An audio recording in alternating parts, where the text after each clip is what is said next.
खबरों में आगे बढ़ेंगे और बात करेंगे किस तरीके से उत्तर प्रदेश में आज समाजवादी पार्टी और आरएलडी गठबंधन का ऐलान कर सकते हैं। इसको लेकर के दोनों ही पार्टी के अध्यक्ष आज साझा प्रेस कॉन्फ्रेंस भी कर सकते हैं और इससे पहले मंगलवार को अखिलेश यादव और जयंत चौधरी के बीच कई घंटों तक बैठक भी हुई थी और खबर है कि इस बैठक में आरएलडी को 32 सीटों का ऑफर भी दिया गया था, लेकिन आरएलडी 36 सीटों की मांग कर रही है। सूत्रों के मुताबिक पेच 36 सीटों पर फंसा हुआ है और एसपी की कोशिश है कि 32 सीटों पर बात बन जाए और अगर 36 सीटों पर ही बात बनी तो आरएलडी के चुनाव चिन्ह पर भी एसपी की उम्मीदवार ही उतारे जाएंगे।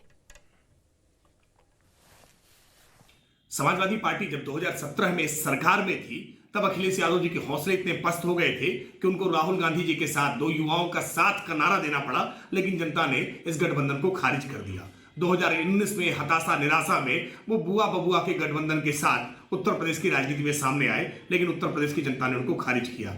आज समाजवादी पार्टी को कोई गठबंधन करने के लिए बड़ा दल मिल नहीं रहा है। ऐसे में छोटे छोटे दलों के साथ गठबंधन करने का प्रयास कर रहे हैं, लेकिन वो कितना भी गठबंधन बनाए, उत्तर प्रदेश की जनता योगी आदित्यनाथ जी को फिर से चुनने के लिए तैयार बैठी है। भारतीय जनता पार्टी के साथ एक नए रिकॉर्ड को गढ़ने के लिए तैयार है। देखिए, आरएलडी और समाजवादी पार्टी के बीच में बहुत प्रखर और मधुर संबंध है। हम एक दूसरे के साथ पहले भी सहयोगी रह चुके हैं और आज भी हैं। आने वाले 2022 के चुनाव में आरएलडी और समाजवादी पार्टी मिलकर चुनाव लड़ेगी और जिस तरह से जन समर्थन समाजवादी पार्टी को और आरएलडी को खासतौर से पश्चिम उत्तर प्रदेश में जिस तरह से जन सैलाब उमड़ रहा है, ये तय है कि भारतीय जनता पार्टी का उत्तर प्रदेश से जाना अब तय हो चुका है। आदर्श मेरे सहयोगी जुड़ चुके ज्यादा जानकारी के साथ। आदर्श, और अगर ये बात कही जा रही है कि समाजवादी पार्टी और आरएलडी के बीच एक बहुत अच्छा संबंध है, दोनों पार्टी बहुत ज्यादा मजबूत है, तो आखिर एक नतीजे पर पहुंच क्यों नहीं पा रहे हैं दोनों? 32 सीटों पर बात क्यों नहीं बन पा रही?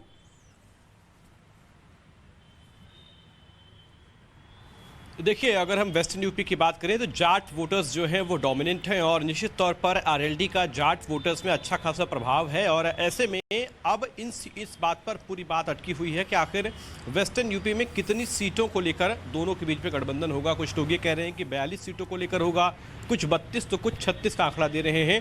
फिलहाल आधिकारिक तौर पर अभी कुछ भी तय नहीं हुआ है और इसी को लेकर पेच फंसा हुआ है कि आखिर कितनी सीटें दी जाए, क्योंकि अगर पिछले बार के चुनाव को देखें, 2017 के चुनाव को देखें तो उसमें 26 सीटों के करीब आरएलडी को दिया गया था, वो भी कांग्रेस के कोटे से समाजवादी पार्टी ने उन सीटों को दिया था और इस बार माना जा रहा है कि 30 से 40 सीटों के बीच में बात बन सकती है। अब कितनी सीटें आरएलडी को अपने सिंबल पर लड़ाने को मिलेंगी और कितनी सीटें सपा के कैंडिडेट जो है आरएलडी के टिकट पर या उनके चुनाव चिन्ह पर चुनाव लड़ेंगे, ये देखने वाली बात होगी। लेकिन आज कहा जा रहा है कि दोनों नेताओं के बीच में दूसरे दौर की बातचीत हो सकती है और इस बातचीत में टिकट कितने होंगे, कितनी सीटें लड़ने जा रहे हैं, इसको लेकर भी फैसला होगा। साथ ही साथ 30 नवंबर को फतेहपुर में एक रैली का आयोजन होना है जिसमें आरएलडी प्रमुख जो है और साथ ही साथ समाजवादी पार्टी के जो मुखिया हैं दोनों एक साझा रैली कर सकते हैं, जिसके तहत ये भी दिखाया जा सकता है कि आखिर दोनों पार्टियों के साथ आने से उनका जो जन समर्थन है वो कितना मजबूत है, उसको लेकर एक बड़ी रैली कर सकते हैं। इसके साथ साथ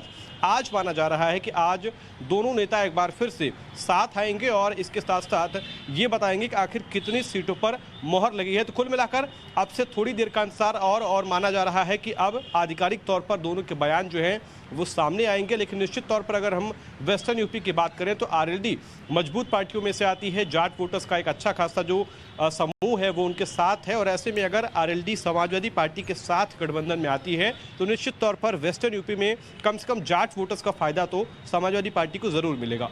बिल्कुल आदर्श, आप नजर बनाए रखिएगा। दोनों पार्टी साझा प्रेस कॉन्फ्रेंस भी करने वाली है, इसको लेकर के भी जानकारी लेंगे। बहुत बहुत शुक्रिया आदर्श आपका इस जानकारी के लिए। खबरों